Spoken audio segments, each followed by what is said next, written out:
Hello everyone and welcome back to my Bold and Beautiful 29 YouTube channel. I hope you guys are having a wonderful day. Before we start, please hit the subscribe button and give this video a thumbs up. Nick to ask Brooke for another chance. Ridge and Taylor deal with the Verity about their relationship and his passions for Brooke. Nick surprised Brooke while she was changing. Rather of being worried, the Golden was thrilled to see her former honey. It seems that the preemption news has spread like campfire. Although it's formerly been reversed, Nick brought up the preemption when talking to his partner. Nick also heard about Ridge going back to Taylor yet again. Wagner's character couldn't believe that Brooke was still stewing after Ridge. Also, he reminded the Golden that Ridge will no way change before breaking out into song. Nick wants another chance with Brooke.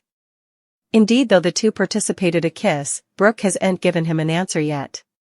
It's known that throughout, Brooke opens up to Katie about Nick's proposition. Ridge and Taylor will continue their delicate discussion.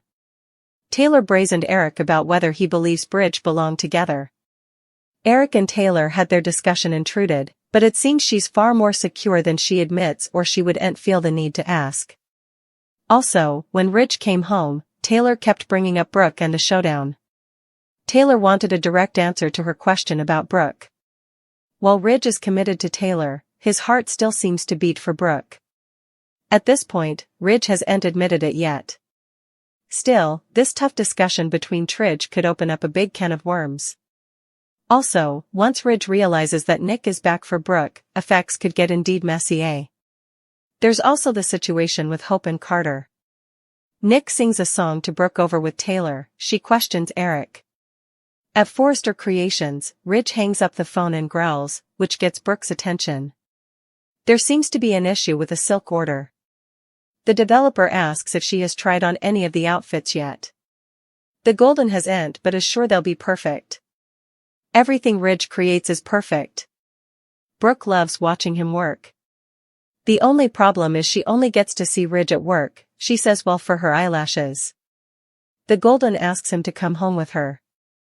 Brooke needs someone to bring her coffee in the morning. Ridge suggests a butler. She wants him to come home, but he refuses. He's with Taylor now and she makes him happy. Ridge pats Brooke on the shoulder and walks out. Brooke is alone, trying on lingerie.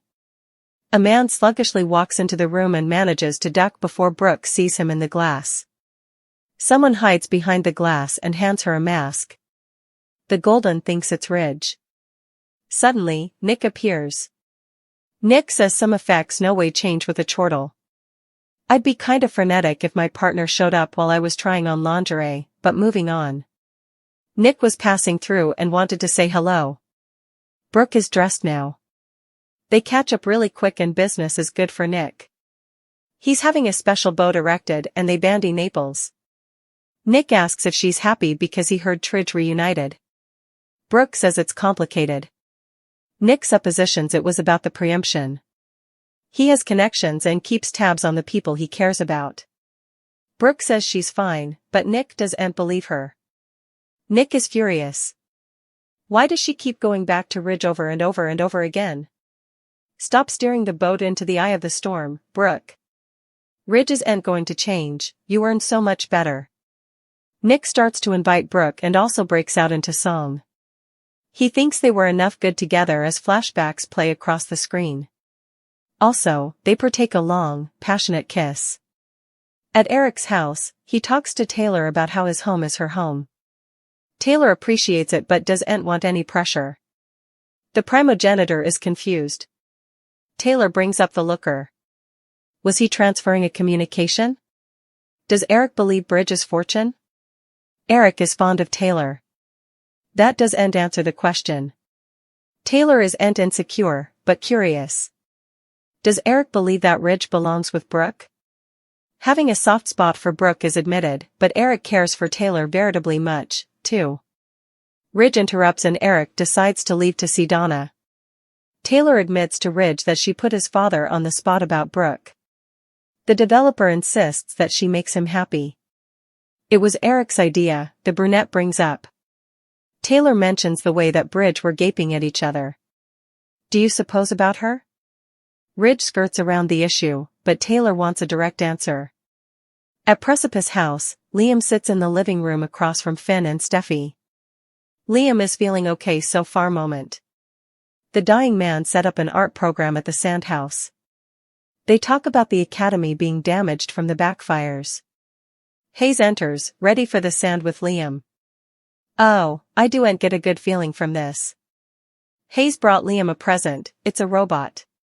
Finn brings up how important Hayes adores Liam. Finn, Steffi, Liam, and Hayes arrive at the sand house. They gush about what a great job Liam did turning it into a temporary art academy. While Hope did say yes to the dress, was it just because Liam pushed Manage back together? What happens after Liam dies?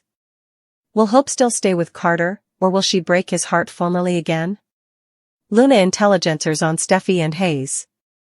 Hayes greets a woman, who must be the art school teacher, also runs off to find his friend. Liam snappily shakes the schoolteacher's hand. They're drooling and talking about the kids. However, I'd set Liam up on a date with the schoolteacher, if Liam weren't dying. Altitudinous lawn can be seen against a structure wall. Also, a shadow appears. Someone with a long lens peers into the window from hence, getting a near look at Steffi, Liam, and Finn. A many twinkles laterally, the camera lens zooms in on Steffi with Hayes. The long lens comes down to reveal Luna's face. Back inside the sand house, Hayes shows Finn his art piece. It's a picture of Hayes and Liam. It's time for the schoolteacher to take the kiddies out to the sand. The grown-ups stay before and they gush about Hayes. Liam brings up Kelly and Beth. It's bittersweet for him. They talk about Luna. Finn thinks the communication is starting to sink by. Liam wants a guarantee. The dying man starts rambling about Steffi and the kiddies' safety. Liam says Finn can't stop Luna because she's delusional and insane. Finn tries to assure him, also Hayes runs in. Steffi goes with Hayes into another room. Meanwhile, Liam corners Finn and urges the croaker to no way underrate Luna. Brooke accident in Naples will bring Ridge true love consummation. Let's bandy the Italy position shoot and what it'll mean for Brooke's romantic future. Brooke, Ridge, Nick, and Eric all have some fun stuff on the way. This Italy material will deliver some excitement by late July, but we can go ahead and talk about the brewing drama. It turns out a shocking event will play out in Naples that completely changes the game for Ridge. There'll be an accident that shifts Ridge's perspective and makes him realize Brooke is truly the woman for him. Ridge will discover that Brooke is the bone. Due to the chaos that's brewing, so it sounds like there'll eventually be plenitude of fortune talk again. We'll see Ridge have a major Brooke epiphany and determine that she's his soulmate. Although Ridge will always love Taylor on some position too, he doesn't love her the same way that he loves Brooke.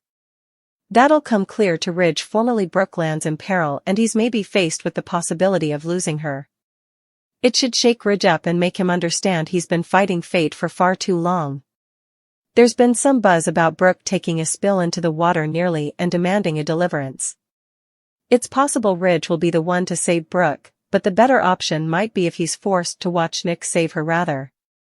Nick might come to Brooke's deliverance before Ridge has a chance, so that could throw some covetousness into the blend. That may strengthen a recently devoted Ridge's charge to win Brooke back. An accident will indeed rock Ridge's world and put him on the path to Brooke again, so Nick will lose this round of the love triangle. Ridge will make some updates to his point of view, which will mean big news for his coming Brooke chapter. Ridge will recommit to Brooke and hope he can prove he's in it for the long haul this time around. Luna cried as John, Finn, and Hayes clicked. Luna's little family got all Dad's attention, so it was a bittersweet moment for his rejected son. At Forrester Creations, Ridge bothered about Luna being pushed over the edge when she realized she'd no way have a relationship with Finn.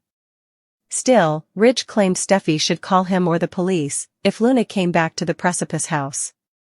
Both Ridge and Taylor remained concerned about the bad news that could be brewing. After Lee summoned Bill for a meeting and complained about Luna's freedom, he said he might have mishandled effects. It was hard for Bill to admit when he was wrong, but he conceded all his power and sounded to understand it wasn't always right to pull strings. Bill gave Lee updates on his discussion with Luna and how he encouraged her to leave city, so Lee hoped that she'd indeed go.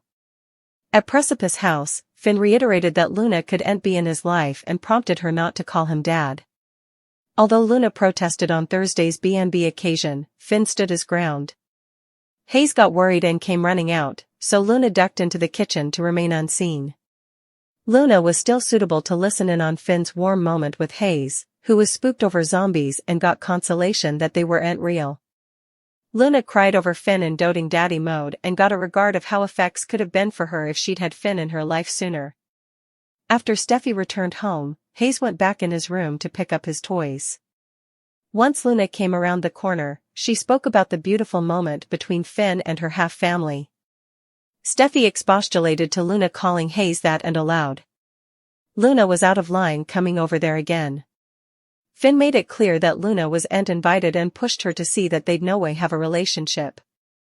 After Steffi told Luna to leave and no way come back, Luna was forced to go. Once Luna peered at a snap of Steffi, Finn, and Hayes looking like a happy family, she glared at Steffi and fumed. Formerly she was outdoors.